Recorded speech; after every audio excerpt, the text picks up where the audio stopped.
नमस्कार। आपके YouTube channel सेविकाओं की आवाज में आप सभी का स्वागत है।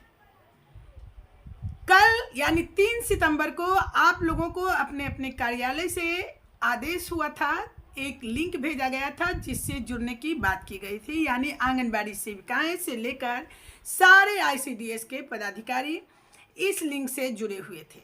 लाखों की तादाद में सेविकाएं भी इस लिंक से जुड़ी, क्योंकि ये जो था लिंक, इसमें एक राष्ट्रीय स्तर से कह सकते हैं निर्देश जारी किया गया कि प्राथमिक विद्यालय और आंगनबाड़ी केंद्र एक ही परिसर में आयोजित होंगे। इस दिशा निर्देश के बाद आंगनबाड़ी केंद्र का संचालन पर क्या प्रभाव पड़ेगा और आंगनबाड़ी सेविकाओं के जीवन पर इसका क्या असर होगा, चलिए आज इसके बारे में मैं आपको जानकारी दूं।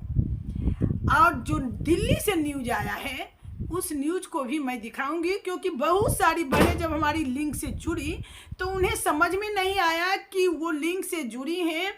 तो हालांकि लिंक पे बहुत लंबी दिशा निर्देश जारी की गई थी, बहुत लंबे समय तक चला था, तो बहुत सारी सेविकाएं समझ में नहीं आया और कुछ उबाऊ समझकर इसको उससे आउट हो गई लिंक से, जिसके कारण सही तरीके से नहीं समझ पाई कि आखिर क्या दिशा निर्देश जारी किया गया है। चलिए हम उसे संक्षेप में आपको दिखाते हैं, और सबसे बड़ा कि आंगनबाड़ी सेविकाओं के जीवन पर इसका क्या प्रभाव पड़ने वाला है। जी हाँ, ये तो आप सुनते आ रही हैं कि विद्यालय प्री प्राइमरी स्कूल का इसे दर्जा दिया जाएगा और 23 तक इसे पूरा किया जाएगा। ये 19 से ही सेविका बहनें सुनती आ रही हैं। ना तो अभी हमें प्री आंगनबाड़ी बहनों को प्री शिक्षिका स्कूल की शिक्षिका का मान्यता मिल पाया है, और न ही आंगनबाड़ी केंद्रों को प्री स्कूल बनाया जा चुका है। तो चलिए कल के दिशा निर्देश के बाद आंगनबाड़ी सेविकाओं पर क्या प्रभाव पड़ेगा, ये तो आप देख सकते हैं। यहाँ साफ तौर पे आज के पेपर में है, जो कि नई दिल्ली का पेपर है। नई दिल्ली से ये प्रकाशित हुई है कि देश भर के आंगनबाड़ी केंद्र अब जुड़ेंगे किसी न किसी स्कूल से। यहाँ कुछ स्कूल तो पहले से ही आंगनबाड़ी केंद्र जो हैं और स्कूल एक ही परिसर में संचालित हो रहे हैं। यानी आंगनबाड़ी केंद्र जो बनाया गया है वो स्कूल के अंदर के बाउंड्री वॉल के अंदर ही बनाया गया है। लेकिन अब बात की जा रही है कि सभी आंगनबाड़ी केंद्र को स्कूल से जोड़ा जाएगा।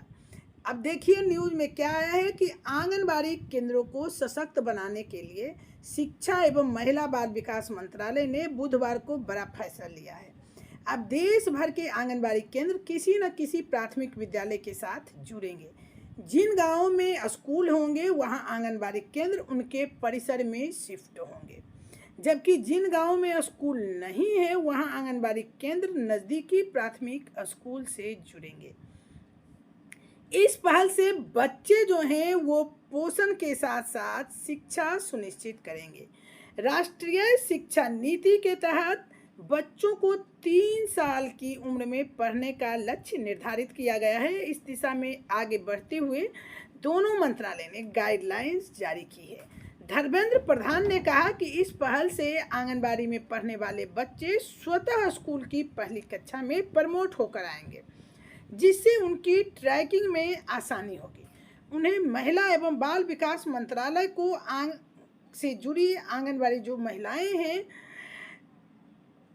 के लिए राष्ट्रीय मुक्त विद्यालय शिक्षा संस्थान के माध्यम से आगे की पढ़ाई करने का प्रस्ताव भी दिया।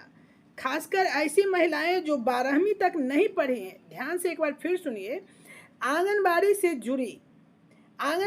से जुड़ी महिलाओं के लिए राष्ट्रीय मुक्त विद्यालय, जैसे कि आप इग्नू है, NIOS है, शिक्षण संस्थान के माध्यम से आगे की पढ़ाई करने का भी प्रस्ताव दिया है।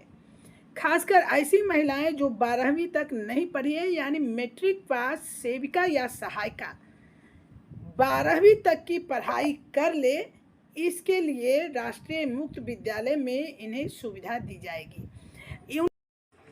शिक्षा के जो मंत्री हैं केंद्रीय प्रधान ने आंगनबाड़ी में काम करने वाली महिलाएं को वर्कर कहने पर आपत्ति जताते हुए उन्हें दीदी के रूप में संबोधित करने का सुझाव दिया है, क्योंकि आंगनबाड़ी वर्कर जो बोलते हैं वो अब नहीं बोलेंगे, दीदी बोला जाए।